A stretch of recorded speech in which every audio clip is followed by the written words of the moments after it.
এক মহিলার গর্ভে সন্তান রেখে তার স্বামী মারা যায় এবং কিছুদিন পর ওই মহিলার একটি পুত্র সন্তান হয়। মহিলাটি অনেক কষ্ট করে তার ছেলেকে লালন পালন করে এবং প্রাপ্তবয়স্ক হলে সেই ছেলেটিকে বিয়ে করায়। বিয়ের কিছুদিন পর ছেলেটি তার মায়ের সাথে খারাপ আচরণ করতে শুরু করে এবং বাড়ি থেকে বের করে দেয়। তখন মহিলা কোনো দিশা না পেয়ে ওই এলাকার মোড়লের কাছে বিচার দেয়। তখন মোড়ল বিচার বসায় এবং ওই ছেলেটিকে বলে, ঠিক আছে, তোর মাকে তোর দেখাশোনা করা লাগবে না, তবে আমার একটি শর্ত আছে। ছেলেটি বলল, কি শর্ত?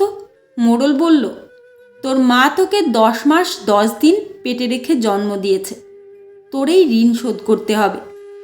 তখন ছেলেটি শর্তে রাজি হলো।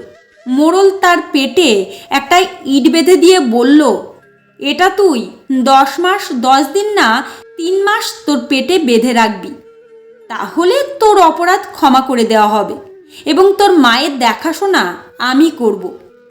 ছেলেটি মোড়লের কথায় রাজি হলো এবং ইট বাঁধা অবস্থায় চলে গেল।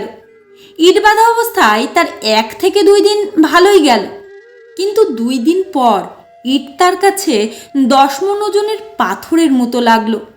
তারপর ছেলেটি তার ভুল বুঝতে পেরে মায়ের পায়ের কাছে পড়ে যায়। তখন সে বুঝতে পারে একটি মা কি পরিমাণ কষ্ট সহ্য করে একটি সন্তানের জন্ম দেয়।